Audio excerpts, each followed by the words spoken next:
Column. Your response to Trump's racist shithole comment will be remembered. What did you say when President Donald Trump referred to Haiti, El Salvador, and some African nations as shithole countries? What did you say when the President of the United States followed that comment by suggesting he'd rather see more immigrants from countries like Norway? Whether now or in the future, you will be asked this question: what did you say? Did you call out the obvious racism behind those statements?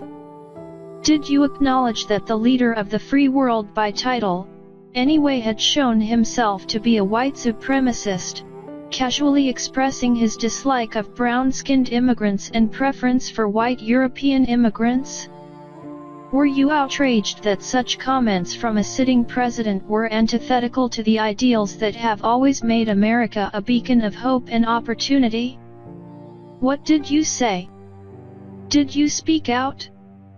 Did you denounce the comments, as Representative Mia Love, a Utah Republican whose parents came to America from Haiti, did, saying in a statement, "This behavior is unacceptable from the leader of our nation. The president must apologize to both the American people and the nations he's so wantonly maligned"? Or did you keep quiet? Take note, because you will be asked.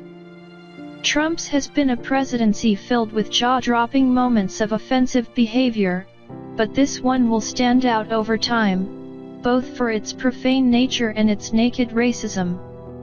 So what did you say? Did you look for excuses? Did you toss out a "well, what about" scenario you thought might take the heat off? Did you scream something about identity politics and try to pretend that this is the fault of others, not the fault of the transparently racist old man in the White House? Did you say he has a point? Did you say, "Well, those countries are shitholes, aren't they"? Did you forget how people once described immigrants from Italy and Ireland? Did you forget the words on a plaque at the Statue of Liberty? "Give me your tired, your poor, your huddled masses yearning to breathe free, the wretched refuse of your teeming shore. Send these, the homeless, tempest-tossed to me, I lift my lamp beside the golden door"? Did you forget those words, or just ignore them?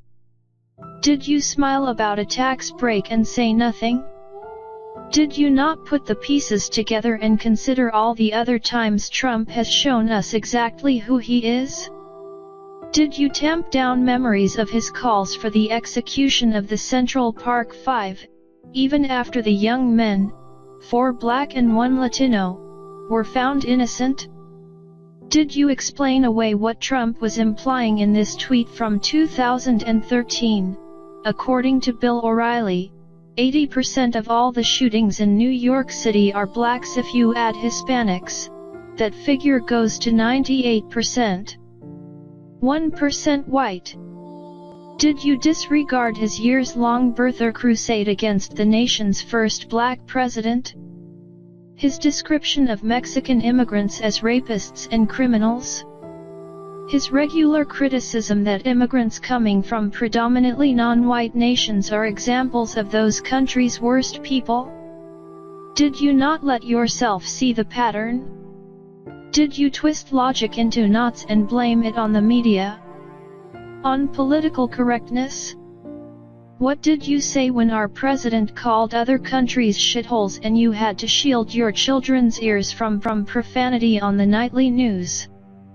What did you tell your children about this moment?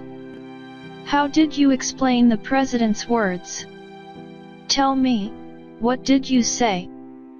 Mark it down, let it be known. Because you will be asked this again someday. And if you stayed silent, if you made excuses, if you tried to fool yourself into believing this is appropriate presidential behavior, if you let it slide because this presidency might somehow line your pocketbook, then you will be remembered as complicit, as one who stood by and let America's decency get dragged through the mud. And if you laughed, or if you smiled, or if you nodded your head in agreement, you will be remembered just as Trump will, as a racist, a fool, and an absolute embarrassment.